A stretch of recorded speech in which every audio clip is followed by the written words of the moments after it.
Benin, which is one of the main centers for Voodoo or Vodun in Benin, in the region, really. And I'm showing you the sculpture behind me, but this is Legba, and he has a very prominent feature that will get me banned on YouTube if I show it. So I'm going to be very careful not to point that out, because it is very prominent. But he is a fertility god, if that tells you something. So let me see. No, don't show it, don't show it, don't show it, don't show it. Yeah. I think I'm going to be safe. I'm going to turn the camera real quick. There we go. And just get me out of that danger zone. No, the sacred forest, there is a section that is only for Voodoo practitioners and believers. But they have made this front section with all sorts of statues and that a full-on museum. And you get a really good guide. Sorry, I'm watching the terrain a little bit, trying not to fall over things like tree roots and that. There's sacred trees here. There are interesting sculptures. Let me flip around the camera and show you a couple of them. These don't have any risk factors to them.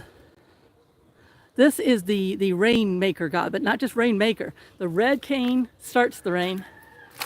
The white cane stops the rain. So, and then the thing coming out of the mouth, that is the power, like the power of the thunder. Okay, so forgive me, I've forgotten the name. It's on my recording, but so that's one of the figures. There's a number that are metal figures like that have the real hard metalworking thing, and then there's others here that are stone or cement-like. If you've ever seen those voodoo ceremonies where they have the big grass skirt things and then they tip over and there's nothing underneath them, or there might be a little plate of food or some fruits or something like that, but there's nothing underneath them, and then it tips back up and suddenly is in motion again. This is what that represents. Okay, and then I'm going to show you one more, because I don't want this to be, see, I'll give you a quick overview of the place. And it goes further back than what you're seeing here, but see, it's a nice little forest, nice clearings. As I say, there's one big sacred tree in the center. There's one that you can climb on if you're so brave. And this is a follower of one of the forms of voodoo. I forget if this is one of the Python. If you don't know, in fact, I'll show you real quick also, the Python temple. This is not the Python temple. When you go to Ouidah and you go see the Python temple, this is not the Python temple that I'm showing you. But I want to show you that they do venerate the Python here. Okay, and you'll see people that have sometimes scarification on their face, and they'll have 5 sets of 2 lines, which are the marks of the Python, the 2 lines, the fangs, fang marks. And so you'll see some people with scarification on their face. And so that, as I say, this is their spirit, the Python. There is a Python temple, which I will be going to.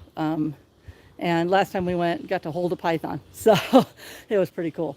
And see, there's a temple back there. And past that temple back there, I can zoom, can't I? Yeah. Past that, you can only go if you are a practitioner of voodoo. And I'll give you more about that when I make the full video. This is just a little preview. And this one is here, really cool. I don't know, hopefully the lighting will let me show this to you better than it was giving me difficulty earlier. This is a two-faced person, deity, messenger, where you tell your message to them and then they turn around and tell their message to the king. Okay, this is what the 2 faces represent. You talk to this face and tell it whatever you want to tell the king, and then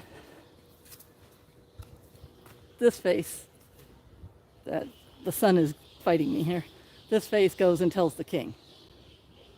Okay,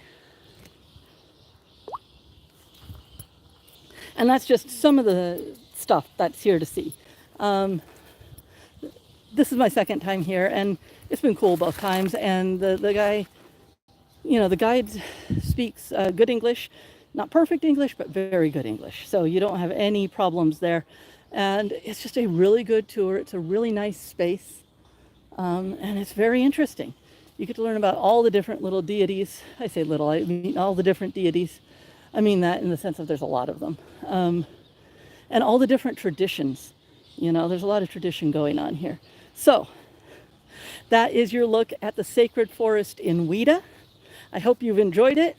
And out of the statues I showed you, let me know which is your favorite, because I know I've got my favorite. But yeah, let me know which is your favorite. Okay, thanks for joining me, and I will see you next time.